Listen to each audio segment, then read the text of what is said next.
The Lakeside Enigma, an unsolved case content warning. This story contains descriptions of violence, psychological trauma, and criminal activity that may be disturbing to some viewers.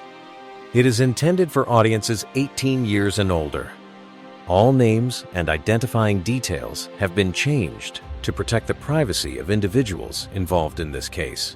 Legal disclaimer. The following account is based on a real, unsolved case. While efforts have been made to present the facts accurately, some details may have been altered to protect ongoing investigations and the privacy of those involved. This presentation is for informational and entertainment purposes only and does not constitute legal advice or an official statement on the case. Introduction. Good evening. I'm Detective James Shernan, and what I'm about to share with you isn't just another case. It's the kind that haunts you in those quiet moments when the rest of the world is asleep. The kind that makes you question not just what humans are capable of, but how well we truly know those closest to us. 23 years ago, in the seemingly peaceful lakeside community of Millfield, a series of events began to unfold that would challenge everything I thought I knew about human nature. I've spent 2 decades peeling back layers of deception so intricate that at times I questioned my own sanity. Have you ever looked at someone you've known for years and suddenly wondered if you ever really knew them at all? Tonight, I invite you to walk this twisted path with me, to see through my eyes as I unravel what became known as the Lakeside Enigma, a case that remains officially unsolved, but one whose shadows I've lived within for half my career. As rain beats against your window tonight and the comfort of your home surrounds you, I ask you to consider, what would you do if you discovered that the fabric of your community, your reality, had been carefully woven with lies for decades? Would you pull at that thread, knowing it might unravel everything you believe to be true? The story I'm about to tell you involves 7 disappearances over 15 years, a collection of evidence that contradicted itself at every turn, and a community bound together by secrets so dark that bringing them to light threatened to destroy lives that had been carefully constructed on foundations of deception. Are you ready to step into the darkness with me? Because once you know what I know, you can never unknow it again. Part 1. The beginning of the enigma. It was October 1997 when I first set foot in Millfield, a lakeside town nestled against the mountains with a population just shy of 80. I wasn't there to investigate a crime, not initially. I was there because my sister Catherine had moved there 5 years earlier with her husband, and my nephew was celebrating his 10th birthday. Millfield had the kind of charm that travel magazines feature in their hidden gems sections. Victorian houses with wraparound porches lined streets named after trees and presidents. The downtown area had precisely 1 traffic light, 6 locally owned shops, and a diner where the owner, Martha, claimed to remember everyone's order after just 1 visit. I remember standing on the shore of Lake Millfield that weekend, watching the sunset turn the water into a canvas of orange and purple, thinking how different this was from the city streets I patrolled. In moments like that, you can almost convince yourself that places like Millfield remain untouched by the darkness you encounter daily in your work. 3 days after I returned to the city, I received a call that would ultimately change the trajectory of my career. My sister's voice was barely recognizable when she told me that her neighbor's 16-year-old daughter, Eliza Brennan, had disappeared. "James, this doesn't happen here," Catherine said, her voice cracking. She was walking home from debate practice. It's a 15-minute walk. She does it every Tuesday. I'd been a detective for only 4 years at that point, but I'd already seen enough missing persons cases to know that the first 48 hours were critical. I also knew that small towns often lack the resources for complex investigations. "What's the local police saying?" I asked, already reaching for a notepad. "They're saying she probably ran away, but James, she left her journal open on her bed. She had plans written down for the weekend. College applications were spread across her desk. This isn't a runaway. I arrived back in Millfield the next morning, not officially, but as a concerned family friend offering professional insight. Chief Walter Doherty of the Millfield Police Department, a department consisting of himself and 3 officers, welcomed the assistance, though he maintained his belief that kids these days just need attention. Detective Shernan, I appreciate your concern, but we get 1 or 2 of these every year, he explained as he poured himself coffee in a station that looked more like someone's living room than a police headquarters. They pack a bag when no one's looking, leave dramatically to make a point, and then call from their friend's house a county over when they've made their parents suffer enough. Has she taken anything with her? I asked. Money? Clothes? Identification? Chief Doherty's expression faltered. Not that we can tell. But, and her phone? I pressed. Found in a ditch about halfway between the school and her home. That was my first red flag. Teenagers in 1,997 weren't as attached to their phones as they would be years later. But still, a voluntary disappearance usually included taking communication devices. Mind if I take a look at where the phone was found? The location where Eliza's phone was recovered wasn't particularly remarkable. It was on Sycamore Drive, a well-maintained residential street that connected the high school to the more affluent neighborhood where the Brennans lived. Houses set back from the road, manicured lawns, basketball hoops over garage doors, quintessential American suburbia. But something struck me as I stood there. Despite being a residential street, there was a notable absence of people. No children playing, no one mowing lawns or retrieving mail. Is it always this quiet? I asked Officer Peters, the youngest member of Millfield PD who'd been assigned to escort me. He shrugged. Middle of a weekday. People work. That made sense. And yet, the phone was found here yesterday evening, right? Around 6 p.m.? That's right. And no one saw anything? No one reported seeing a teenage girl in distress or a suspicious vehicle. Officer Peters shifted uncomfortably. We did a door-to-door. No one saw anything unusual. As we walked the route Eliza would have taken, I noticed several houses had security cameras. Have you reviewed any of this footage? I asked. Chief says, it's not necessary for a voluntary disappearance, Peters replied, but I caught the doubt in his voice. By sunset, I had spoken with Eliza's parents, her debate coach, and 3 of her closest friends. The picture that emerged was not of a troubled teen seeking escape, but of a focused young woman with ambitions of becoming an environmental lawyer. Her laptop showed college research, not concerning internet relationships. Her friends described her as driven and meticulous, not the profile of someone who leaves without planning.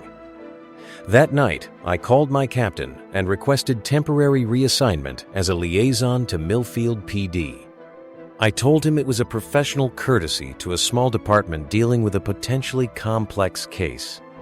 What I didn't tell him was that I'd encountered something in Eliza's room that sent a chill down my spine, something that, at the time, seemed so insignificant that I almost missed it.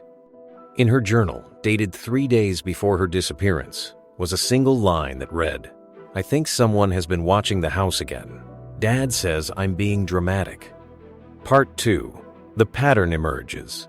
Have you ever had that feeling where a single piece of information suddenly changes your entire perspective? Like when you stare at an optical illusion and suddenly see the alternative image hidden within? That's what happened when I discovered that Eliza Brennan wasn't the first person to disappear from Millfield under similar circumstances.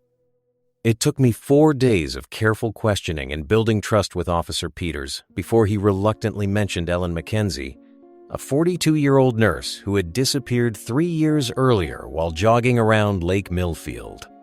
Her case had been classified as an accidental drowning despite no body ever being recovered.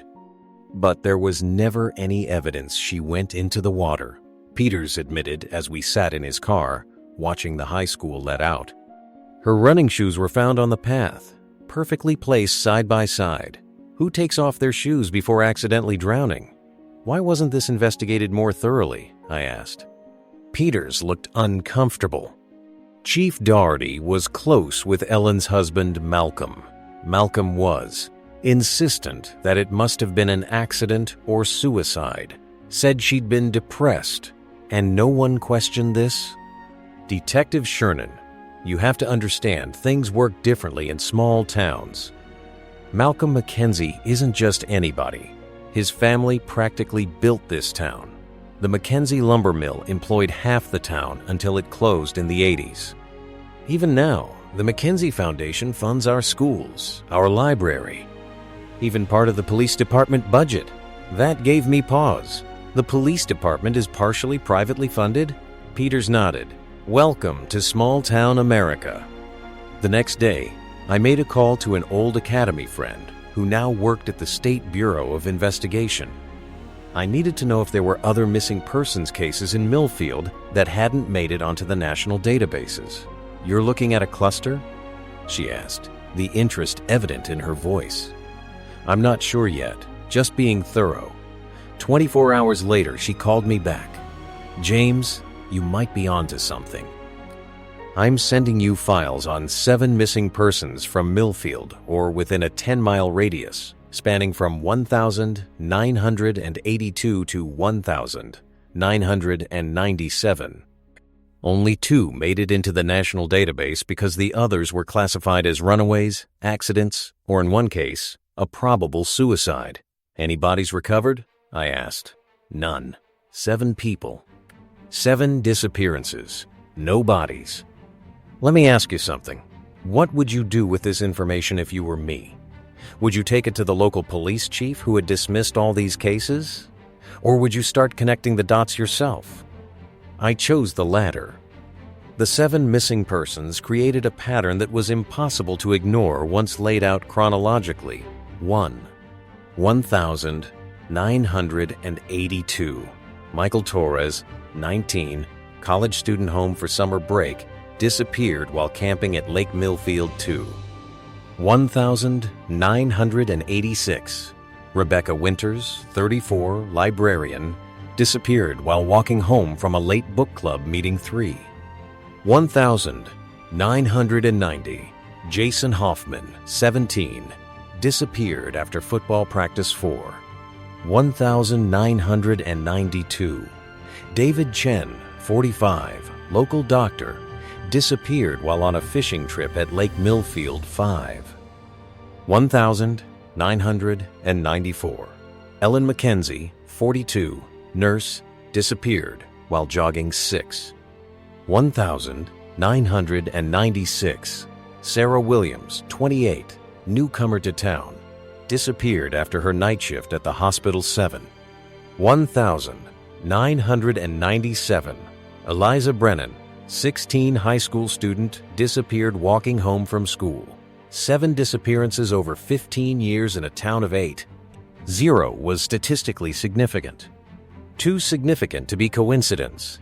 But what connected them? I created a makeshift investigation board in my sister's guest room, much to her concern. James, you're here about Eliza, right? Why all these other cases? She asked, bringing me coffee as I pinned photos to a corkboard. Because I think they're connected, I replied, stepping back to look at the 7 faces. And if they are, then Eliza's disappearance isn't just about Eliza. It's about something much bigger. Catherine studied the board. I knew Ellen. She was my doctor's nurse. She was lovely, always remembered the kids' names, asked about their activities. I never believed she drowned herself. Did you know any of the others? Catherine pointed to David Chen's photo. He was our family doctor before he disappeared. And this one, she indicated Sarah Williams. I didn't know her, but I remember when she went missing because it was all anyone talked about for weeks. Why this one in particular? Because she was new in town, only lived here about 6 months. People said she left abruptly because she couldn't handle small-town life, but there were rumors. What kind of rumors? Catherine lowered her voice, despite us being alone in the house. That she had been seeing Malcolm McKenzie. Romantically, I mean. After Ellen disappeared, Malcolm McKenzie again, the town benefactor. The widow whose wife had vanished a year earlier. Do you know where I can find Mr. McKenzie? I asked. Catherine's expression changed to one of concern. James, be careful. The Mackenzies aren't just wealthy, they're influential. Malcolm sits on every important board in this town. He plays golf with the mayor, the bank president, and yes, Chief Doherty. I smiled reassuringly at my sister. I'm just going to talk to him. Standard procedure to speak with the family members of previous victims when investigating a similar case. But as I said it, I knew this was anything but standard. In a normal investigation, I wouldn't be working out of my sister's guest room, hiding my evidence board when her children came home from school. I wouldn't be investigating cases that had been closed years ago without official sanction. And I certainly wouldn't be suspecting one of the most powerful men in town based on circumstantial connections. Yet here I was, about to do exactly that. The Mackenzie estate sat on a hill overlooking Lake Millfield, a sprawling Victorian mansion that had been in the family for generations. As I drove up the winding driveway, I couldn't help but feel I was being watched. Maybe it was the ornate security cameras positioned at regular intervals, or maybe it was something more instinctive, the feeling prey gets when a predator has it in its sights. What would you do if you were about to confront someone who might be responsible for 7 disappearances?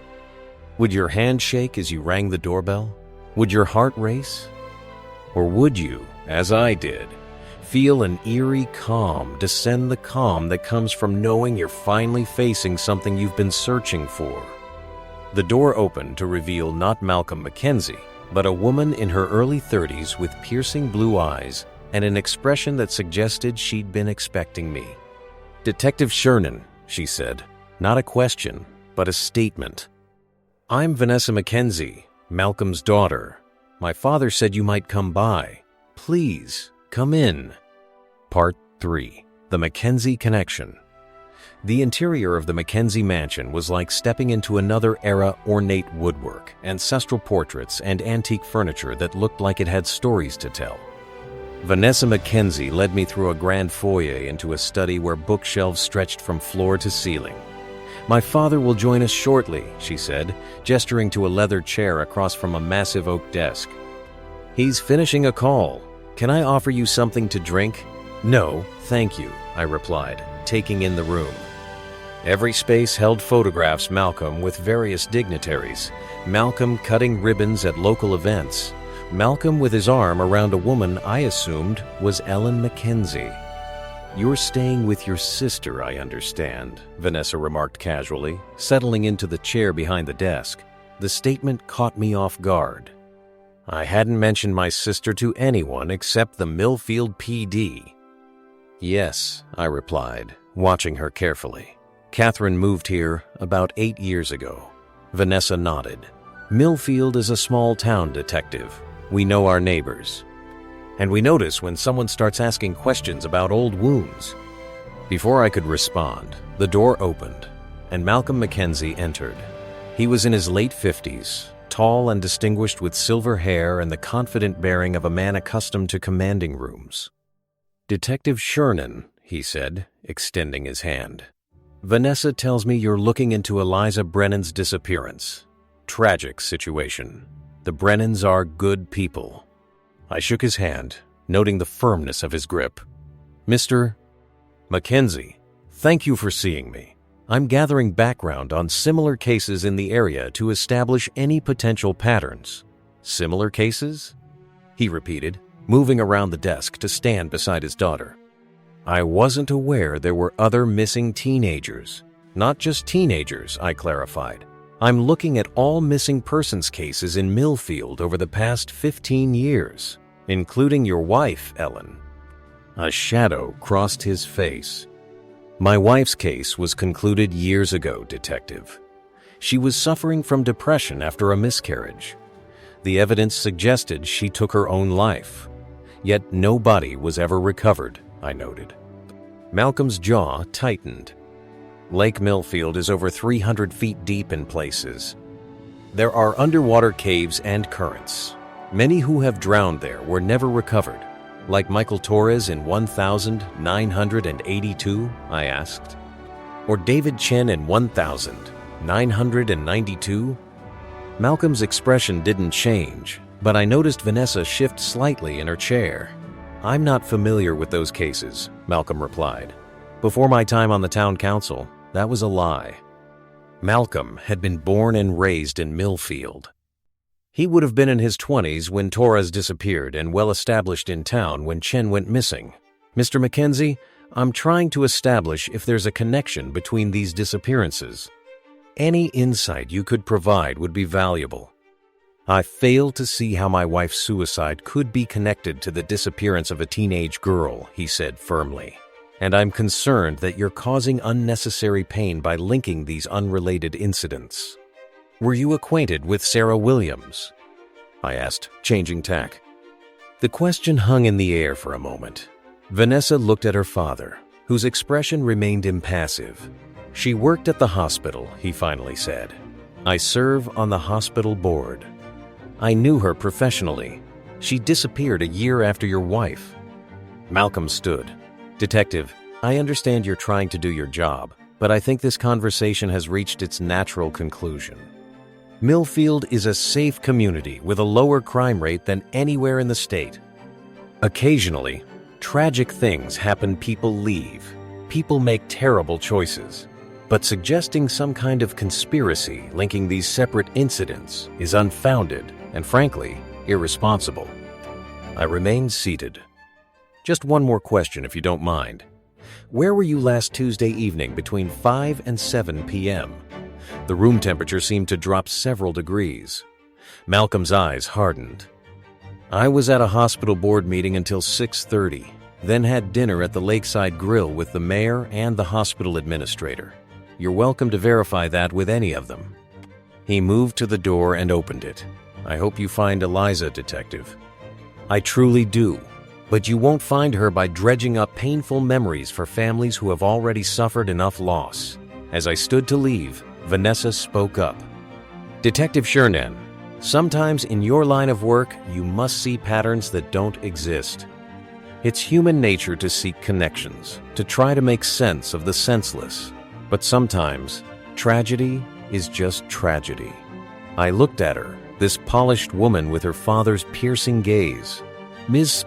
Mackenzie, in my experience, when 7 people disappear without a trace from one small town, it's rarely just tragedy.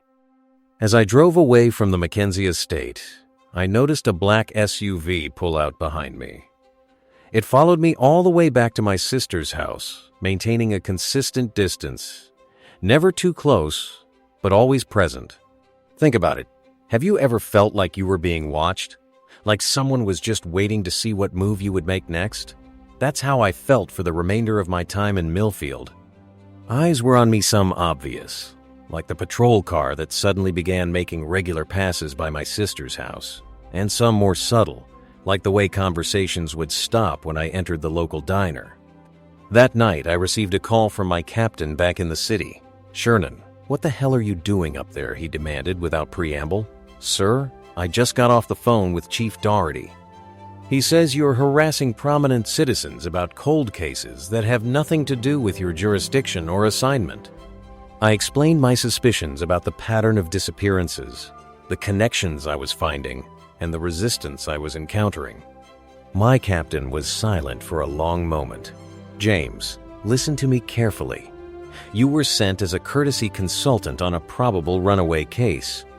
You have no authority to reopen cold cases or interrogate citizens about matters outside the scope of the Brennan girls' disappearance.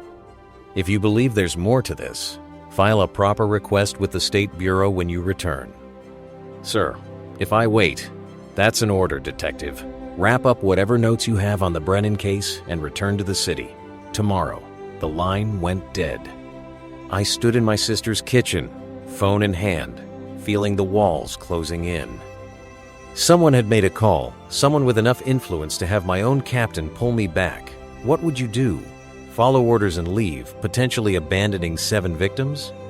Or push forward, knowing it could cost you your career, maybe even more? I made my decision when I looked up to see my nephew watching me from the doorway. Uncle James, are you going to find Eliza? He asked, his young face serious. She used to help me with math homework sometimes. In that moment, I knew I couldn't walk away. Not yet. "I'm going to try," I told him. "But I need you to do something important for me. I need you to keep a secret." The next morning, I officially departed Millfield, my suitcase loaded in my car, goodbyes said to my sister and her family. The black SUV followed me all the way to the city limits. But I didn't go home. I checked into a motel 30 miles away under an assumed name and prepared to conduct the most important unauthorized investigation of my career. Because something was very wrong in Millfield, and I was beginning to believe that the local authorities weren't just ignoring it. They might be part of it. Part 4. The Unexpected Ollie. When you're working outside the system, trust becomes your most valuable currency and the hardest to earn. I needed someone on the inside, someone who had access to information I couldn't get now that I was officially off the case.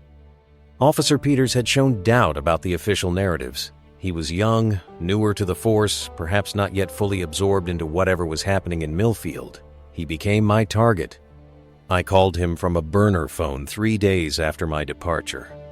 "This is Peters," he answered. "It's Shernan.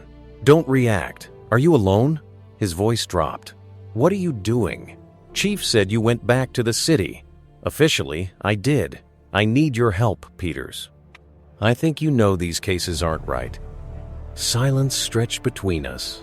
I could almost hear him weighing his options, his career, his safety. "I can't talk now," he finally said. "There's a fishing spot at the north end of the lake. Not many people go there since Dr. Chen disappeared. Tomorrow, 5 a.m. He hung up before I could respond. The north end of Lake Millfield was secluded, bordered by dense forest rather than the manicured parkland that characterized the more populous areas. As I hiked through the pre-dawn darkness, I questioned my judgment. Was I risking my career, possibly my life, based on circumstantial connections and gut feelings? Officer Peters was already there when I arrived, sitting on a fallen log, his personal vehicle parked on a service road a quarter-mile back. "I've got 30 minutes, he said as I approached. "Morning briefing at 6:30. "Thank you for coming," I said, sitting beside him. "I wouldn't have contacted you if I didn't think this was important." Peters nodded, his young face etched with concern. "Before you say anything else, you should know that after you left, Chief Doherty had all your notes on the Brennan case collected and locked in his personal cabinet. Not the evidence locker, his cabinet. I've never seen that happen before. That was significant.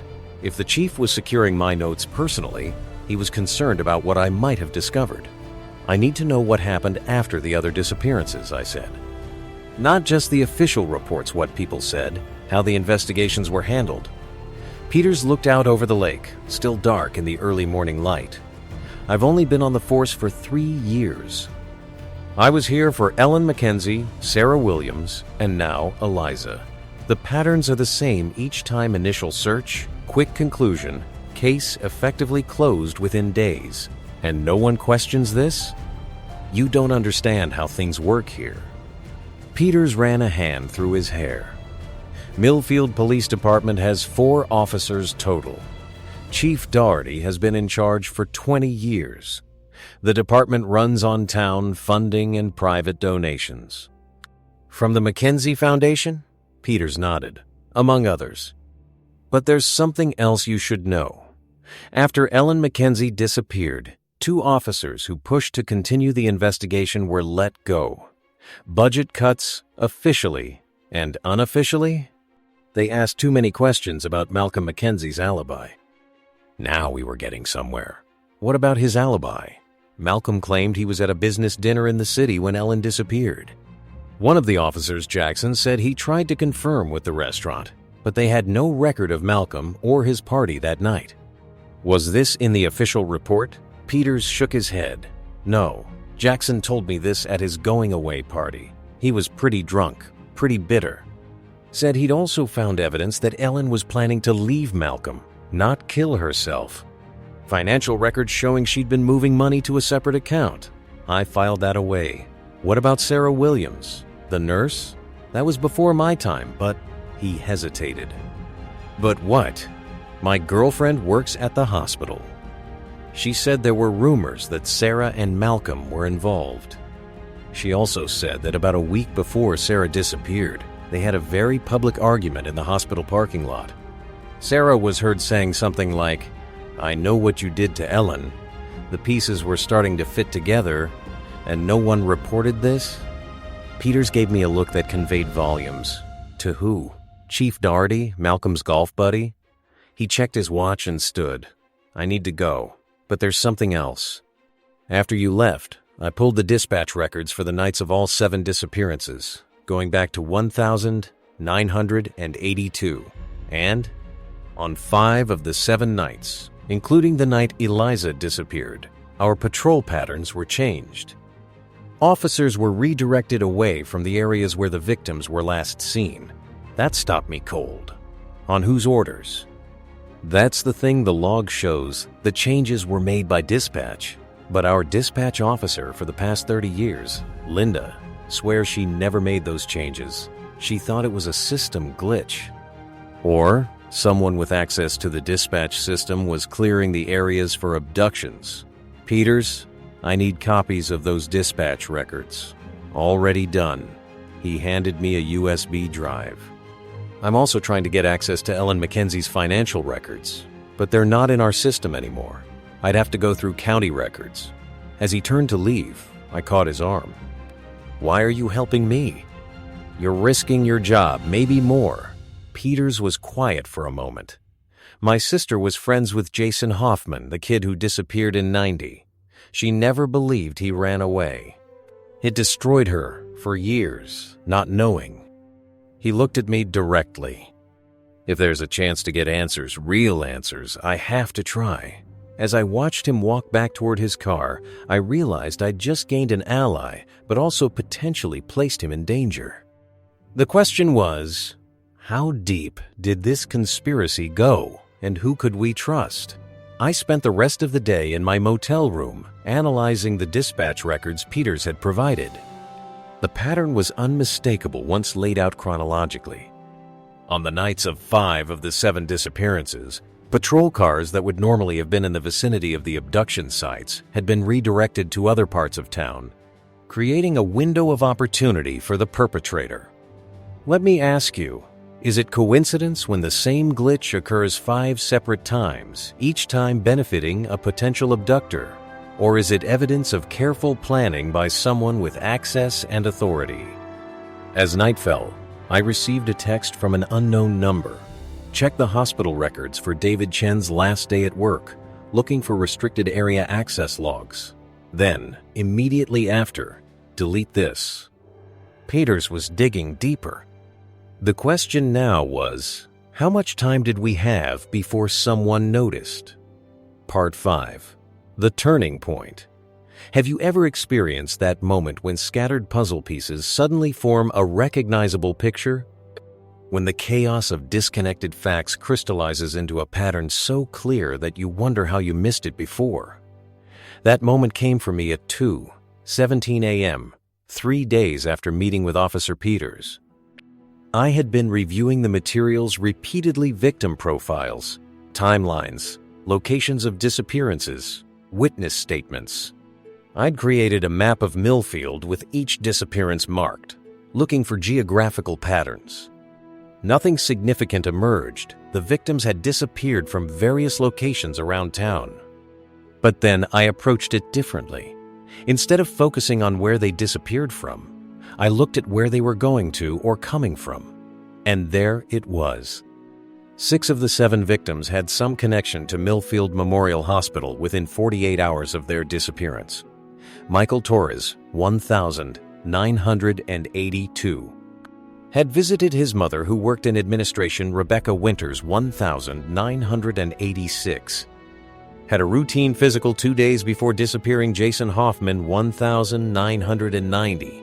Treated for a sprained ankle the day before vanishing Dr. David Chen, 1,992. Chief of Surgery at the hospital, Ellen Mackenzie, 1,994. Nurse at the hospital, Sarah Williams, 1,996. Nurse at the hospital, Eliza Brennan, 1,000. 997. The only victim with no apparent hospital connection. This couldn't be coincidence. The hospital was the common denominator I'd been missing. And who sat on the hospital board? Malcolm Mackenzie.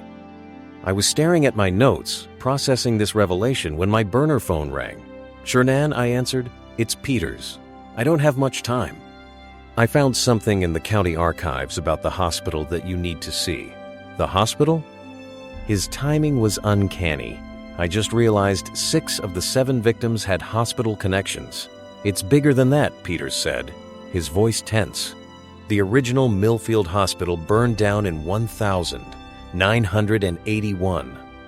The Mackenzie Foundation funded the new building, which opened in 1982. The same year the disappearances began, I noted. Yes, but here's the thing. The new hospital was built on a different site than the original. The Mackenzie Foundation donated the land. And get this, the basement level of the hospital is 3 times larger than what's shown in the public plans. There are whole sections that don't appear on any official blueprint. My pulse quickened. How do you know this? County records include the original architectural submissions, which were later amended for security purposes. The final approved plans have significantly different dimensions for the sublevels. "We need to see what's down there," I said, already thinking through how to gain access. "There's more," Peters continued. "I checked those access logs like I texted you about."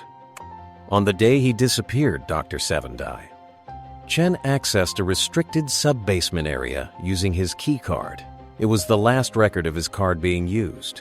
A restricted area not on the official plans, I mused. "Peters, we need to." A crash interrupted him, followed by muffled voices. "Peters?" I called into the phone. "Peters!" I heard his distant voice. "What are you doing here? This is a restricted area." The line went dead. For several minutes, I tried calling back. No answer. I paced the motel room, weighing options. Peters could be in danger or worse, but rushing in blindly could compromise everything we'd discovered. I decided to give him until morning to make contact. If I didn't hear from him, I'd have to assume he'd been compromised. Sleep was impossible. I spent the night reviewing everything we knew, trying to formulate a plan. By dawn, I had heard nothing from Peters, and my decision was made. I needed to get into that hospital. But first, I needed to ensure that what we discovered wouldn't disappear if something happened to me. I drove to the next town over and mailed a package to my captain containing copies of all my evidence, with instructions to forward it to the State Bureau if he didn't hear from me within 48 hours. Then I called my sister. "James?" she answered, surprised. "I thought you were back in the city." "Listen carefully, Catherine," I said, keeping my voice calm. "I need you to take the kids and go visit Mom for a few days." "What? Why?" "I can't explain right now, but it's important. Don't tell anyone where you're going. Just pack up and leave today. Call me when you're on the road." There was a pause. "This is about those missing people, isn't it?" "James, you're scaring me. Please, Catherine." I wouldn't ask if it wasn't important. She agreed reluctantly, and I felt a weight lift. Whatever happened next, my sister and her family would be safe. Now for the hospital. I couldn't simply walk in as Detective Shernan not after being officially removed from the investigation. I needed a different approach. Millfield Memorial Hospital was a modern 4-story structure with a facade of glass and steel, incongruous against the town's more traditional architecture. The main entrance was busy with patients, visitors, and staff coming and going. Security consisted of a front desk check-in and badge readers at certain doorways typical for a small regional hospital. What was atypical was the presence of 2 security guards at the entrance, watching everyone who entered. In my experience, small-town hospitals rarely had that level of security. I opted for a service entrance instead. Dressed in plain clothes with a baseball cap pulled low, I carried a toolbox and approached a loading dock where deliveries were being made. Timing my entrance with a linen service truck, I slipped in behind 2 employees carrying stacks of clean sheets. Once inside, I needed to find a way to the sub-basement. The hospital directory listed only one basement level, labeled bone mechanical storage. There was no indication of any deeper levels. I took the service elevator to Bone, which opened into a utilitarian corridor with pipes running along the ceiling and numbered storage rooms along both sides. At the end of the corridor was a door marked Mechanical Access Authorized Personnel, only with a badge reader beside it. This would be my first significant obstacle. I needed a key card. I positioned myself in a small alcove containing a water fountain where I could observe the secure door while appearing to be taking a break. After 20 minutes, my patience was rewarded when a maintenance worker approached the door, swiped his badge, and entered. I moved quickly, catching the door before it closed completely. The maintenance worker had already descended a stairwell and didn't notice as I slipped in behind him. The stairwell continued down past what should have been the bottom level of the building. The maintenance worker exited at a landing marked SB2, leaving me alone in the stairwell. I continued down to what was labeled SB3, a level that didn't exist on any public plan. The door at SB3 had another badge reader, more sophisticated than the ones above. This would be more challenging. I needed not just access, but to ensure I wouldn't trigger an alarm. I studied the reader. It required not just a swipe, but a PIN code as well. Forcing it wasn't an option. As I contemplated my next move, I heard footsteps descending the stairs. I pressed myself against the wall beside the door, hoping whoever was coming would provide my way in. The footsteps grew closer. A man in a white lab coat appeared, focused on a folder in his hands. As he reached for his badge, I made my decision. "Excuse me, doctor," I said, stepping forward. "Security sent me down to check on a reported water leak. Do you mind if I come through with you? My temporary badge doesn't have access to this level." The doctor looked up, startled. For a moment, I thought he might challenge me, but then he nodded distractedly. Sure, they're always changing the security protocols without telling anyone." He swiped his badge, entered a code, and held the door for me. I thanked him and stepped through into a corridor that looked nothing like the utilitarian spaces above. This hallway had polished floors, recessed lighting, and a sterile, modern appearance more suited to a high-tech research facility than a small-town hospital basement. "Water leak's supposed to be near the main lab," I said, maintaining my cover. The doctor pointed down the hall. "Main lab's that way, but I haven't noticed any leaks." "Probably a false alarm then. Thanks for your help." He nodded and headed in the opposite direction, already reabsorbed in his folder. I moved down the corridor toward where he had indicated, passing doors labeled with alphanumeric codes rather than room numbers. No windows allowed visibility into any of the rooms. The entire floor had an atmosphere of secrecy that seemed excessive for a community hospital. At the end of the corridor was a set of double doors marked Primary Research Laboratory. Unlike the other doors, this one had a small window. I approached cautiously and peered through. What I saw inside made my blood run cold. The laboratory was vast, at least 50 square feet, filled with advanced medical equipment. Along one wall were what appeared to be cryogenic storage units. Along another, computer workstations displayed complex data and imaging. But what caught my attention were the 7 isolation rooms visible through interior windows, each occupied by what looked like a hospital patient.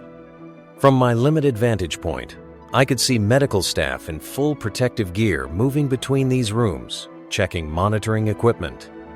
As I watched, a door within the lab opened, and Malcolm Mackenzie entered, dressed not in business attire but in a lab coat. Engaged in intense conversation with a woman I recognized from photographs as Vanessa Mackenzie. I ducked away from the window as they approached the double doors, pressing myself against the wall beside them, heart pounding. "The latest results are promising," Vanessa was saying as they exited into the corridor. "Subject 7 is showing remarkable cellular regeneration. The modifications to the treatment protocol have addressed the previous rejection issues. Timeline? Malcolm asked. 6 months until we're ready for human trials beyond our current subjects. The FDA submission is being prepared in parallel. And Peters? Contained. He accessed records he shouldn't have, but he doesn't know enough to be dangerous. We've placed him on administrative leave pending an internal investigation. By the time that's concluded, this phase will be complete. They turned the corner, their voices fading as they moved away from me. Peters was alive contained, but alive. And I now had confirmation of Malcolm McKenzie's involvement in whatever was happening in this hidden laboratory. But what were they doing? What did Subject 7 refer to? And how did this connect to the 7 disappearances? I needed to see inside those isolation rooms. I needed to know if the missing people of Millfield were being held here as research subjects. The risk was enormous, but the potential discovery was too important to walk away from. I waited until the corridor was clear, then approached the double doors again. The badge reader here was even more sophisticated, requiring not just a badge and pin, but also a fingerprint. I couldn't get in that way. But as I examined the doors more carefully, I noticed a service panel near the floor, likely for maintenance access to the wiring for the security system. It was secured with a simple key lock, something I could work with. From my toolbox, I retrieved a tension wrench and pick. Lockpicking had been a hobby long before it became a professional skill, and simple key locks presented little challenge. Within minutes, I had the panel open, exposing the wiring for the door's security system. I carefully bypassed the alarm circuit and manually triggered the door release mechanism. With a soft click, the magnetic lock disengaged and I was able to pull the door open just enough to slip inside. The laboratory was even more impressive from within. State-of-the-art equipment filled the space, much of it bearing the logos of top medical technology companies. Screens displayed data that, to my untrained eye, appeared to relate to genetic research and cellular biology. I moved cautiously toward the isolation rooms, keeping low to avoid being seen through the windows. Each room had a digital display beside the door, showing vital signs and what appeared to be treatment protocols. The first isolation room I reached contained an elderly man, unconscious, connected to various monitoring devices. The display identified him as Subject 3. I checked my mental list of the missing persons. David Chen, the doctor who disappeared in 1992, would now be in his early 50s. This wasn't him. I moved to the next room. A middle-aged woman, also unconscious, was identified as Subject 4. The age seemed right for Ellen McKenzie, but from the photographs I'd seen, this wasn't her. Room by room, I checked each patient, growing increasingly confused. None of them matched the descriptions of the missing persons I was tracking. Yet there were 7 rooms, 7 subjects, just like the 7 disappearances. The last room, marked Subject 7, contained a young woman who appeared to be around 16. With a jolt, I recognized her Eliza Brennan. But, unlike the others, she was awake, staring at the ceiling with a vacant expression. I needed to document this. I pulled out my phone and began taking photos of the lab, the displays, and through the window of Eliza's room. As I was photographing the main computer terminal, I noticed a file open on screen. Project Prometheus Human Trials Phase 2. I was so focused on capturing this evidence that I didn't hear the door open behind me. Detective Shernan, came Malcolm McKenzie's voice. "I'm impressed you made it this far." I turned to find Malcolm and Vanessa standing just inside the laboratory doors, flanked by 2 security guards. "Mr. McKenzie," I acknowledged, slipping my phone into my pocket. "I see you've expanded your business interests beyond lumber." Malcolm smiled thinly. "This is so much more than a business detective. This is the future of human medicine. Though I doubt you'll appreciate the magnitude of what we've accomplished here. What I see is kidnapping and human experimentation," I replied. 7 people who disappeared from this town are in these rooms." Vanessa laughed softly. "Is that what you think? That we've been abducting townspeople for some nefarious research? The evidence is right in front of me," I said, gesturing to Eliza's room. "What you see isn't what you understand," Malcolm said, stepping forward. "Yes, Eliza Brennan is here. She was brought in just days ago, suffering from a rare genetic disorder that would have killed her within months. Her parents were devastated when they received the diagnosis." "Her parents?" I repeated. "They reported her missing." "Not to us. They didn't," Vanessa interjected. "The Brennans came to us directly when Millfield General couldn't help their daughter. They agreed to have her enrolled in our experimental treatment program. The missing person report was Chief Doherty's misunderstanding. One we were in the process of clearing up when you arrived in town and started connecting dots that don't exist." Malcolm gestured to the other isolation rooms. "Each person here is a volunteer patient with a terminal or currently untreatable condition. They've all consented to experimental treatments that could save not just their lives, but millions of others in the future." I wasn't buying it. "And the 7 missing persons from Millfield? Just coincidence?" "There's no coincidence," Malcolm said, "because there aren't 7 missing persons. There are 7 subjects in our study, but they're not who you think they are." "You expect me to believe that?" I challenged. "Whether you believe it or not is irrelevant," Vanessa replied. "The fact is, you've illegally entered a private research facility and compromised a secure medical environment. That's breaking and entering. At minimum," Malcolm sighed. "Detective, I understand your confusion. You saw a pattern and followed it, as any good investigator would. But the pattern isn't what you think. The 7 missing persons you've been tracking their cases are unrelated to our work here." "Then where are they?" I demanded. "That I can't tell you," Malcolm admitted. "Some may have left town of their own accord. Others may have met with tragedy. But none of them are here." I looked back at Eliza Brennan, still staring vacantly at the ceiling. "And her? A volunteer with a rare genetic disorder?" "See for yourself," Vanessa said, moving to a computer terminal and pulling up a medical file. "Eliza was diagnosed with Batten disease 3 months ago. It's a rare neurodegenerative disorder, fatal, with no current cure.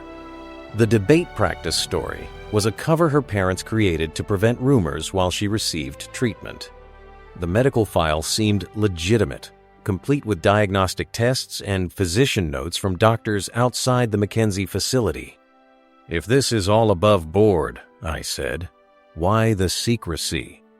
Why a hidden research facility Benia template div class container panel container panelone div class container task click navigate task list div by t0 class container panel container panel 2 div class container form div vif is updating task class container form title create new task div vels class container form title update task div label for name class container form label nama label div input v model task name class container form input type text id name div label for description class container form label description label div text area v model task description class container form text area id description text area div label for date class container form label due date label div input v model task due date class container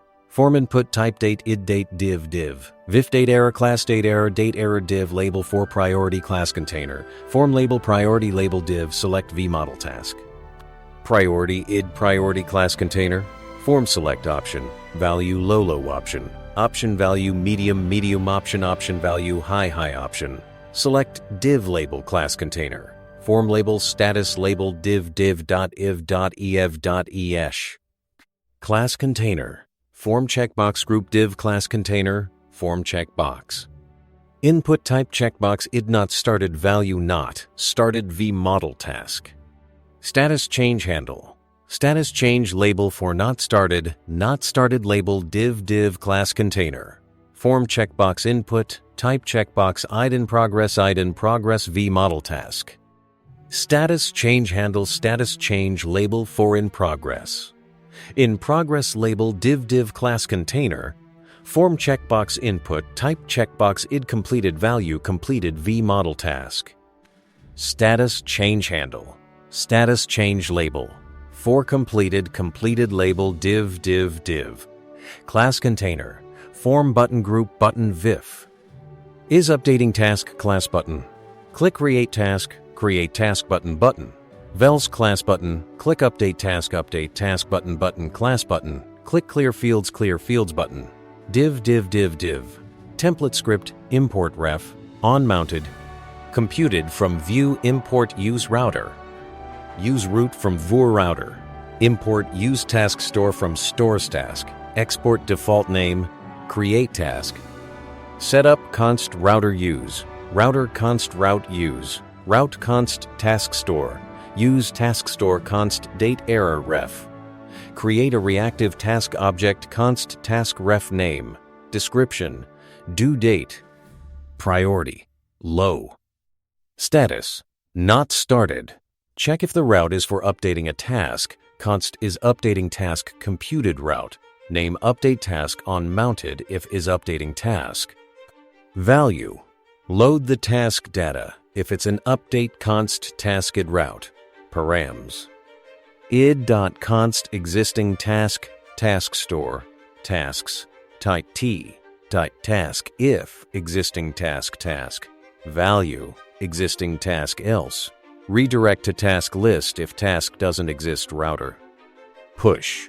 Ensure only one status can be checked at a time. Const handle status change event if event target checked task value status event target value else if unchecked default to not started task value status not started validate the task data const validate task date error value if task value name trim alert task name is required return false if task value due date alert due date is required return false check if the due date is in the past const today new date today set hour 0000 const selected date new date task value due date selected date set hour 0000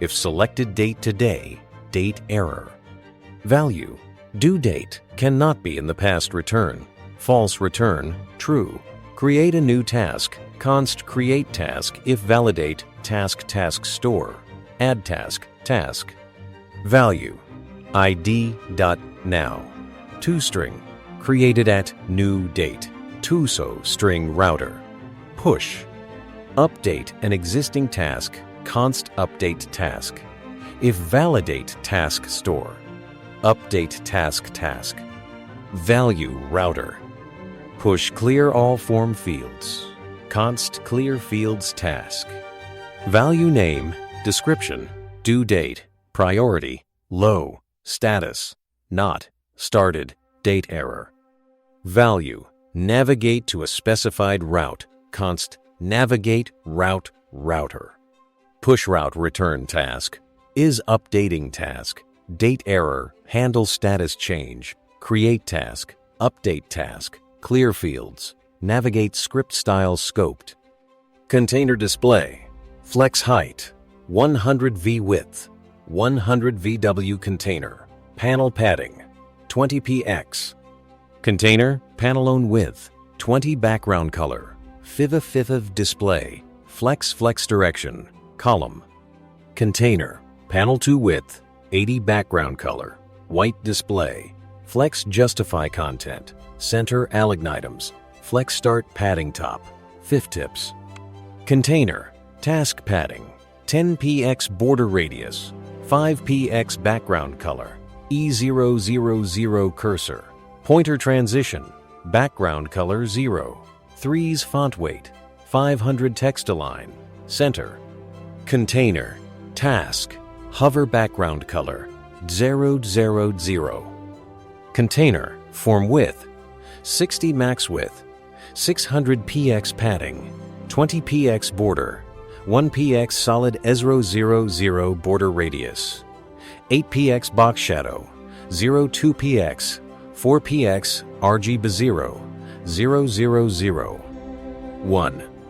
Container form title font size 24 px margin bottom, 20 px font weight, 600 color, 333. Container form label display block margin 15 px 05 px font weight, 500 color, 440. 4. Container form input container form text area. Container form select width 100 padding, 8 px 12x border, 1 px solid DD border radius, 4 px font size, 14 px margin bottom, 10 px.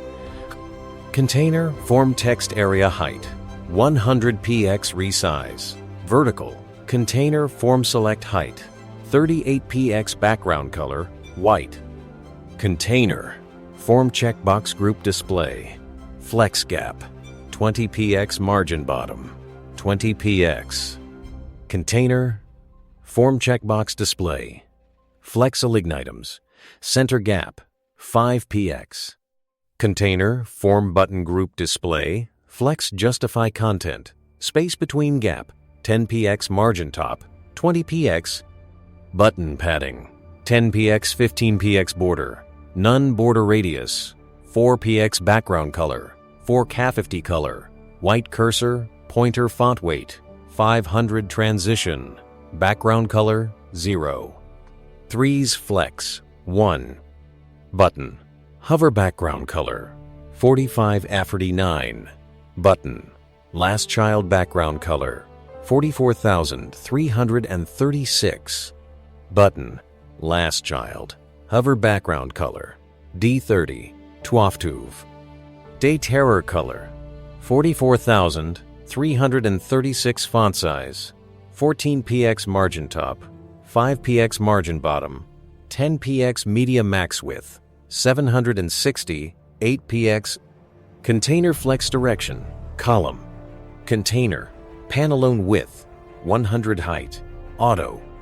Container panel 2 width 100 padding top, 20 px. Container form width 90. Container form checkbox group flex direction column gap 10 px. Container form button group flex direction column style end file template div class container panelone div class container task click navigate create task div class container task click navigate completed view completed tasks div class container filters h3 filters 3 div class container filter item label 4 priority filter priority label select id priority filter v model filters priority change apply filters option value L option value low option value medium option value high option select div class container filter item label for status filter status label select id status filter v model filters status change apply filters option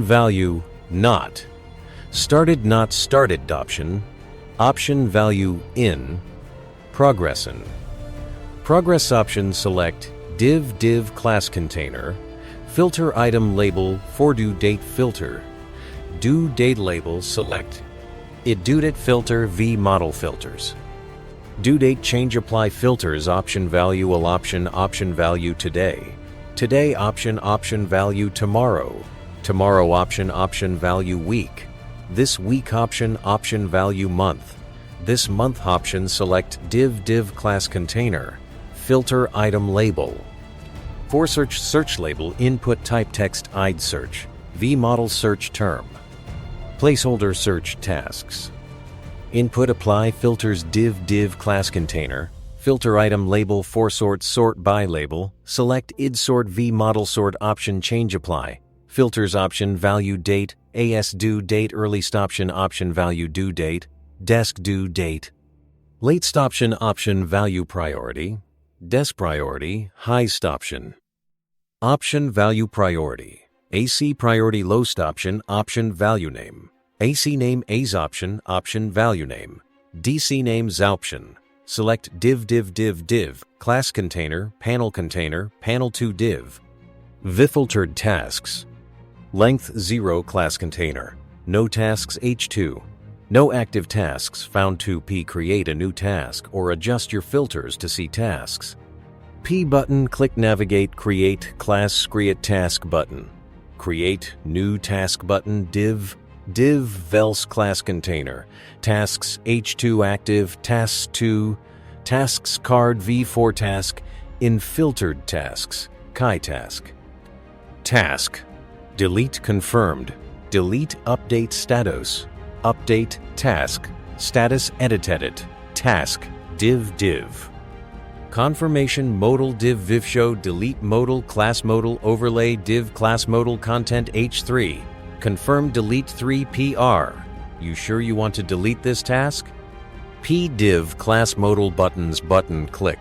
Delete task class delete button click cancel delete class cancel button div template script import ref computed. On mounted from view import use. Router from view router. Import use task store from stores task. Import task card from components task card. View export default name. Task list, components, task card. Setup const, router use, router const, task store.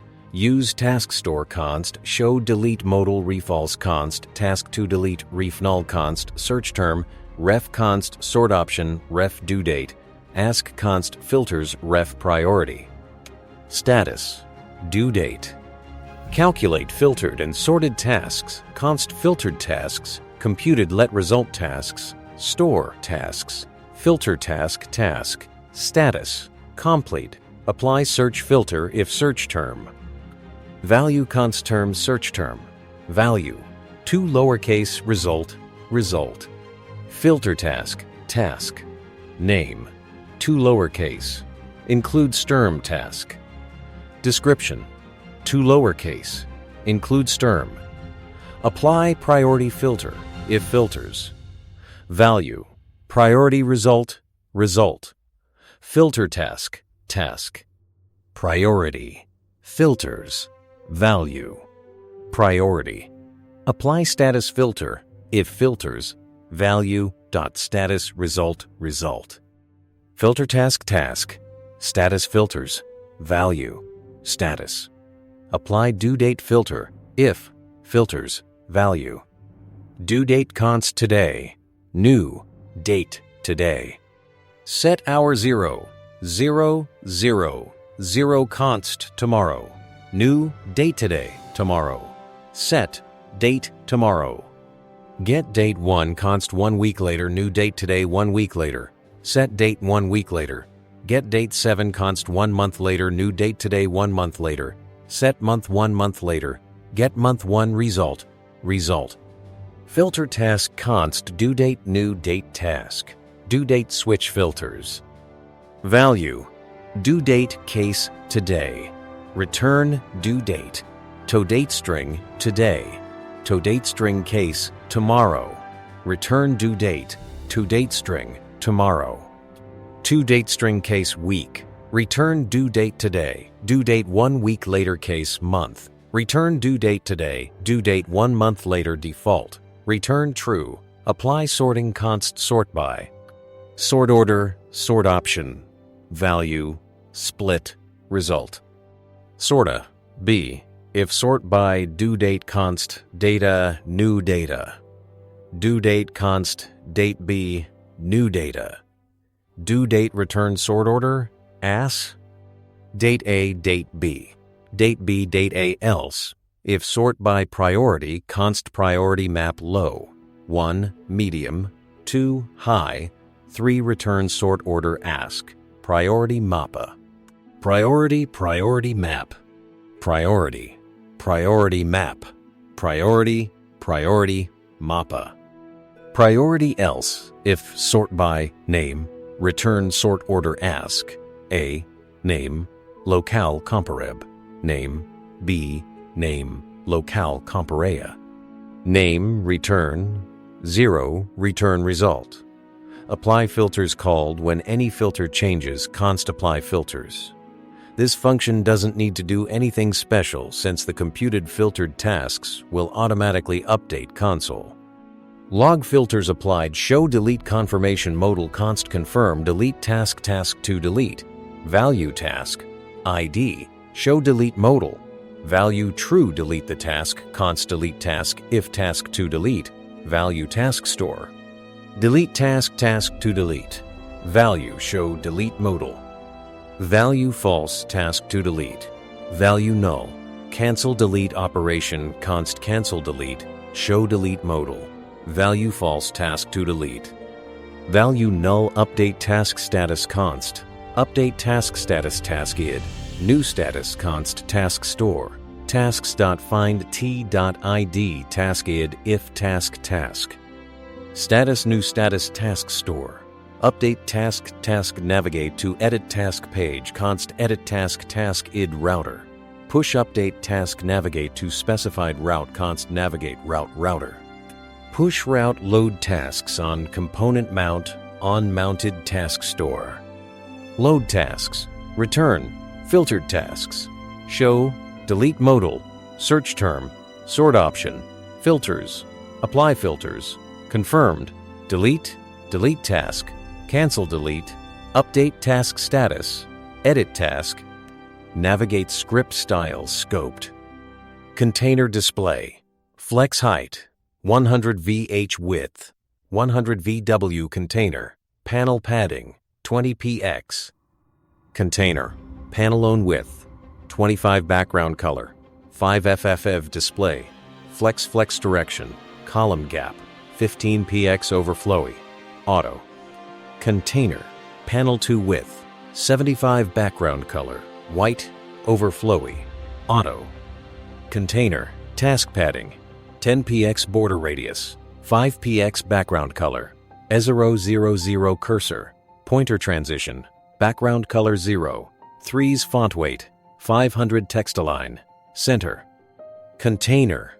Task. Hover background color. 000. Container. Filters margin top. 20 px padding. 15 px background color. White border radius. 8 px box shadow. 02 pox 4 px RGB 0. 1. Container. Filters H3 margin top. 0 margin bottom. 15 px color. 333. Container. Filter item margin bottom. 15 px. Container. Filter item label display. Block margin bottom. 5 px font weight. 500 color. 555. Container. Filter item select. Container. Filter item input width. 100 padding. 8 px 10 px border radius. 4 px border. 1 px solid DDD background color. White font size. 14 px 10 px. Container. Tasks padding. 20 px. Container. Tasks H2 margin bottom. 20 px color. 333. Container. No tasks display. Flex direction. Column alignitums. Center justify content. Center height. 50 text align. Center color. 666. Creatus task button margin toe. 20 px padding. 10 px 20 px background color. 4K 50 color. White border. None border radius. 4 px cursor. Pointer font size. 16 px transition. Background color 0. 3's. Creatus button. Hover background color. 45, A49, modal styles. Modal overlay position. Fix top. 0 left, 0 right, 0 bottom, 0 background color. Rogba 0, 000. 5 display. Flex justify content. Center alignitums. Center's index. 1000. Modal content background color. white padding, 20px border radius, 8px box shadow, 04px, 8px, RG bar 0, 0, 0, 0. To width, 300px, modal content H3 margin top, 0 color, 333. Modal buttons display. Flex justify content, flex and gap, 10px margin top, 20px.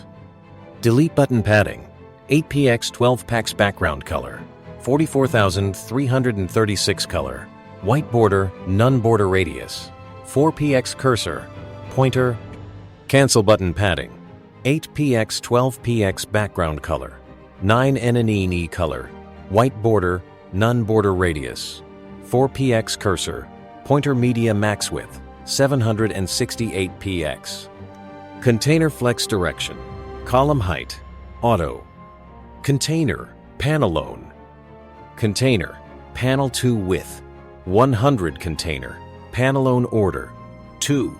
Container, panel 2 order, 1 style end file task managers once completed tasks. View template div class container panelone div class container task click navigate task list div class container task click navigate create task div class container filters H3 filters 3 div class container filter item label for priority filter priority label select id priority filter v model filters. Priority change apply, filters option value, al option value, low option value, medium option value, high option select div class container, filter item label for completion date label select id completion date v model filters. Completed date change apply filters, option value, all option value today option value yesterday option value week, this week option value month, this month option select div class container, filter item, label for search label input type text id search, v model search term placeholder search tasks, input apply filters, div class container, filter item label for sort by label, select id sort v model sort option change apply. Filters option value completed date, desk completion date late stoption option. Value completed date, as completion date early stoption option. Value priority, desk priority. High stoption option value priority. AC priority low stoption option value name. AC name AZ option value name. Desk name Z option select div class container panel. Container, panel 2 div filtered tasks. Length 0 class container. No tasks, 2 no completed tasks. Found 2 p complete some tasks from your task list or adjust your filters to see tasks. P button click navigate class view tasks button view task list button div vels class container. Tasks H2 completed tasks 2p. You've completed filtered tasks, length tasks. pdiv vishow clear button filtered tasks. Length 0 class clear all container button, click confirm clear all class clear all button. Clear all completed tasks button div. Completed tasks card v for task in filtered tasks. Chi task. Task. Delete confirm delete restore task div. Delete confirmation modal div vishow. Delete modal class modal overlay div class modal content H3. Confirm delete 3 PR. You sure you want to delete this completed task? pdiv class modal buttons button click delete task class delete button click cancel delete class cancel button div. Clear all confirmation modal div. Vishow clear all modal class modal overlay div class modal content H3. Confirm clear all 3 PR. You sure you want to delete all completed tasks? This action cannot be undone. pdiv class modal buttons button click clear all tasks. Class delete button, clear all button, click cancel, clear all class cancel button div, template script import ref. Computed from view import use router from whereouter, import use task store from stores task. Import completed task card from components completed task card. View export default name. Completed tasks, components, completed task card. Setup const router use. Router const task store use. Task store const show delete modal refalse const. Show clear all modal refalse const task. To delete ref null const. Search term ref const. Sort option ref completed date desktree. Const show clear button ref true const filters ref. Priority completed date. Calculate filtered and sorted completed tasks const filtered tasks. Computed let result task store tasks filter task. Status complete. Apply search filter if search term. Value const term search term. Value to lowercase result. Filter task. Name to lowercase. Include a stem task. Description to lowercase. Include a stem. Apply priority filter. If filters, value. Priority, result. Filter task. Priority filters. Value. Priority apply completed date filter. If filters, value. Completed date, const today. New, date today. Set hour 0, const yesterday. New date today yesterday. Set date yesterday. Get date 1, const 1 week ago. New date today 1 week ago. Set data 1 week ago. Get date 7, const 1 month ago. New date today 1 month ago. Set month known month ago. Get month 1, result. Filter task, const completed date task. Completed at, new date task. Completed at, null, if. Completed date, return false switch filters. Value, completed date case today. Return completed date. To date string, today. To date string case, yesterday. Return completed date. To date string, yesterday. To date string case, week. Return completed date 1 week ago case, month. Return completed date 1 month ago default. Return true apply sorting const sort by. Sort order sort option. Value. Split result. Sorta B. If sort by completed date const date A. Completed at new datea. Completed at new date 0 const date B. Completed at new date T. Completed at new date 0 return sort order as date A date B. Date B date A. Else if sort by priority const priority map low. 1 medium. 2 high. 3 return sort order as priority mappa. Priority map. Priority map. Priority mappa. Priority else if sort by name return sort order ask. A name. Locale comparab. Name. B name. Locale comparia. Name return 0 return result. Apply filters called when any filter changes. Const apply filters. This function doesn't need to do anything special since the computed filtered tasks will automatically update console. Log filters applied. Show delete confirmation modal const confirmed. Delete task to delete. Value task. ID show delete modal. Value true delete the task const delete task if task to delete. Value task store. Delete task to delete. Value show delete modal. Value false task to delete. Value null. Cancel delete. Operation const. Cancel delete. Show delete modal. value false task to delete, value null, show clear, all confirmation modal const confirm, clear all, show clear all modal. Value true, clear all completed tasks, const clear all tasks store, clear completed tasks, show clear all modal. Value false cancel clear all operation, const cancel clear all, show clear all modal.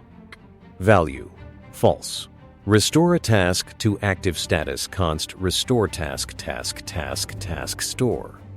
Tasks find, TID, task id, task, status not, started task, completed at null, task store, update task, navigate to specified route, const navigate route router, push route return filtered tasks, show delete modal, show clear all modal, search term, sort option, filters, show clear button, apply filters, confirm delete task, cancel delete, confirm clear all tasks, cancel clear all, restore task, navigate script style scoped, container display, flex height, 100 VH width, 100 VW container, panel padding, 20 px, container, panelone width, 25 background color, FIV display,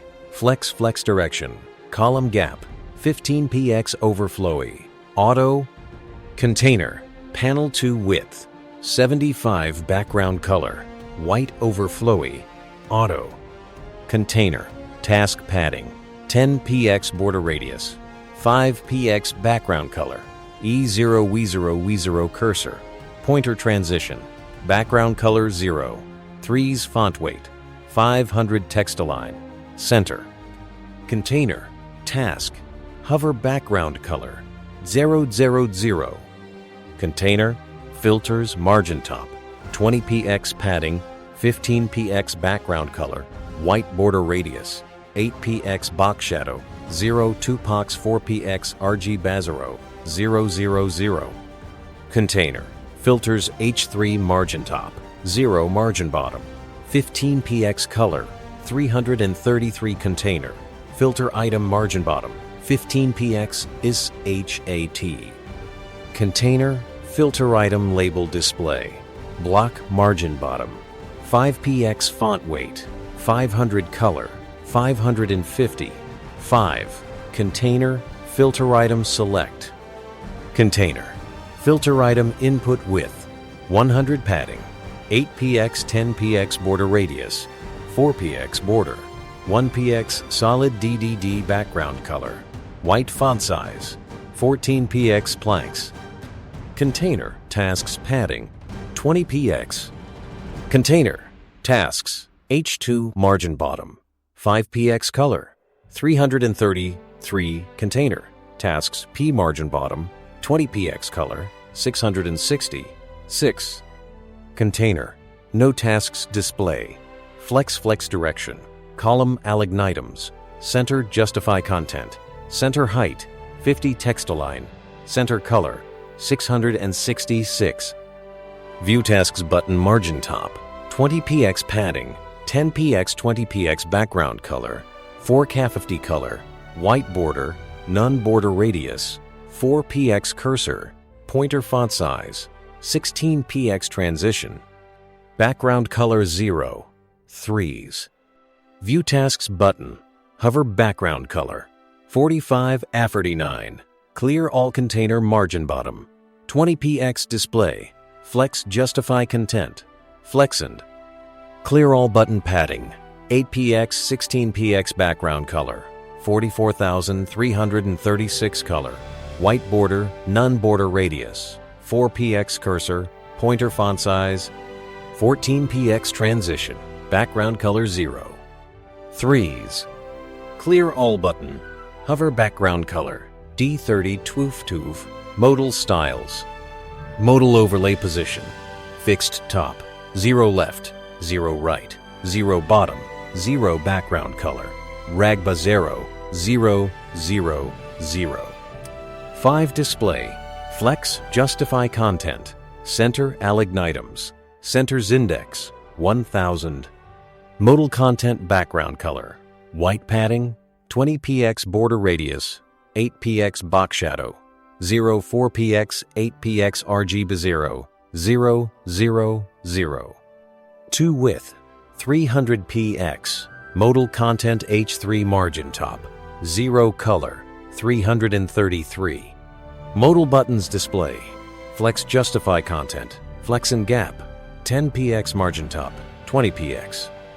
Delete button padding, 8px 12eps background color, 44,336 color, white border, none border radius, 4px cursor, pointer. Cancel button padding, 8px 12px background color, 9 ananini color, white border, none border radius, 4px cursor, pointer media max width, 768 px paters. Container flex direction, column height, auto. Container, panelone, container, panel to width, 100, container, panelone order, 2. Container, panel to order, 1 style, end file, Ramanuj capstone test template div class task card, class status class div class task card, header H3 class task card, title task. Name H3 div class task card, priority.class priority class task, priority div class task card, description truncated, description span, vifus long description, click show, full description. Show full description, class read more, show full description. Read less, read more, span div class task card, meta div class task card, date span class task card, label due, span class overdue. Eyes overdue formatted due date span vifus overdue class overdue tag overdue espan span div class task card, status span class task card, label status. Span formatted status div class task card, actions div class task card, status actions button vif task. Status, not started click update status is not started class status button not started button vive task. Status. In. Progresses click update statuses in. Progresses class status button in progress button. In progress button vif task. Status. Completed click update statuses completed class status button completed button. Complete button div class status card. Management actions button clicked it class dit button edit button click delete task. Class delete button div. Full description modal div vishow. Full description is long description class description modal overlay div class description modal div class description modal header H3 task. Name H3 button. Click show full description. False class close button times button div class description modal content task. Description div template script import ref computed from view export default name. Task card, props, task, type, object, required, true, emits, delete, update status, edit, setup props, emit const show full description, refalse const, max description length 100 format, the task's due date const, formatted due date computed if props, task. Due date return not set, const date, new date props task. Due date const today, new date today, set hour 0000, const tomorrow, new date today tomorrow, set date tomorrow, get date 1, if date, to date string today. To date string return today else if date, to date string tomorrow. To date string return tomorrow else return date. To locale date string genus's year, numeric, month, short, day, numeric. Calculate if the task is overdue. Const is overdue computed if. Props, task. Due date return false const due date new date props. Task. Due date const today. New date today. Set hour 0000, return due date today.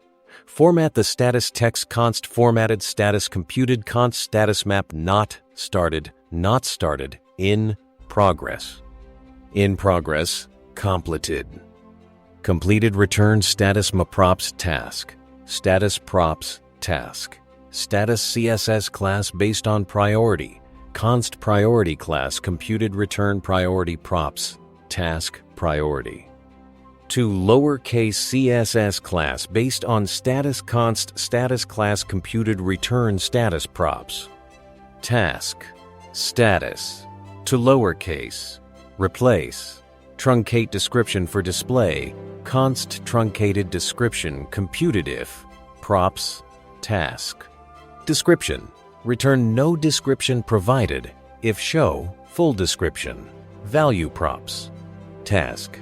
Description. Length max. Description length return props. Task. Description return props. Task. Description. Substring 0. Max description length. Check if description needs read more. Const is long description computed return props. Task.